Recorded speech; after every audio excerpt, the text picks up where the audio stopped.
वट सावित्री व्रत की कथा। भद्र देश के एक राजा थे जिनका नाम अशुपति था। भद्र देश के राजा अशुपति के कोई संतान नहीं थी। उन्होंने संतान की प्राप्ति के लिए मंत्रोच्चारण के साथ प्रतिदिन 1,00,000 आहुतियां दी। 18 वर्षों तक यह क्रम जारी रहा। इसके बाद सावित्री देवी ने प्रकट होकर वर दिया कि राजन, तुझे एक तेजस्वी कन्या पैदा होगी।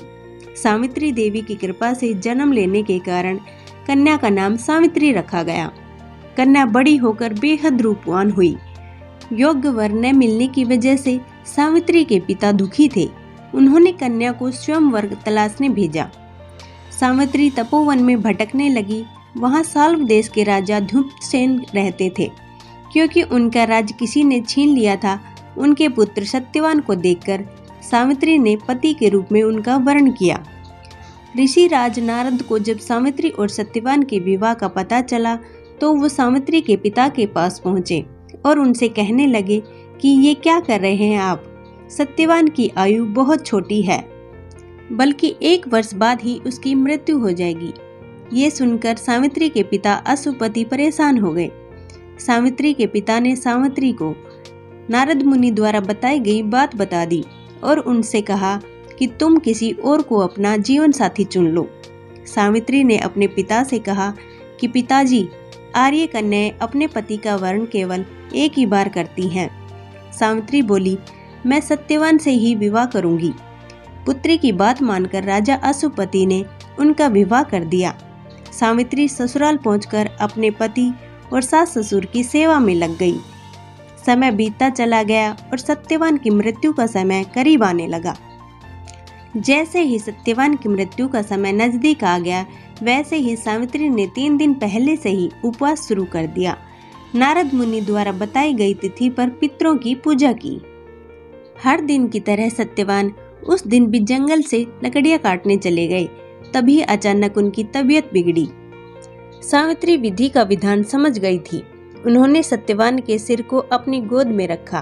तभी अचानक से यमराज वहां आ गए और वो अपने साथ सावित्री के पति सत्यवान को ले जाने लगे। सावित्री भी यमराज के पीछे पीछे चल पड़ी। यमराज ने सावित्री को बहुत समझाया, लेकिन सावित्री नहीं मानी। सावित्री की निष्ठा से प्रसन्न होकर यमराज ने उन्हें वरदान मांगने को कहा। सावित्री ने कहा कि मेरे सास ससुर वनवासी और अंधे हैं, उन्हें आंखें की रोशनी प्रदान करें। यमराज ने कहा कि ऐसा ही होगा, लेकिन अब तुम लौट जाओ। लेकिन फिर भी सावित्री ने यमराज जी का पीछा नहीं छोड़ा। यमराज ने फिर उनसे वर मांगने को कहा। फिर सावित्री ने कहा कि मेरे ससुर का राज्य छिन गया है, वो उन्हें वापस दिला दें। यमराज ने ये वरदान भी सावित्री को दे दिया। लेकिन इसके बाद भी सावित्री यमराज और अपने पति सत्यवान के पीछे चलती रही। फिर यमराज ने तीसरा वरदान मांगने के लिए कहा। इस पर सावित्री ने अपने लिए संतान और सौभाग्य का वरदान मांगा। यमराज ने ये वरदान भी सावित्री को दे दिया। इसके बाद सावित्री ने यमराज से कहा कि हे प्रभु, मैं एक पतिव्रता पत्नी हूँ और आपने मुझे पुत्रवती होने का वरदान दिया है। ऐसा सुनकर यमराज ने सत्यवान के प्राण छोड़ दिए। फिर सावित्री उसी वटवृक्ष के नीचे आ गई जहां उनके पति का मृत शरीर पड़ा था। यमराज द्वारा दिए गए वरदान के कारण सत्यवान जीवंत हो गए और दोनों खुशी खुशी अपने राज्य की ओर चल पड़े। इस प्रकार से सावित्री सत्यवान चिरकाल तक राज्य सुख भोगते रहे।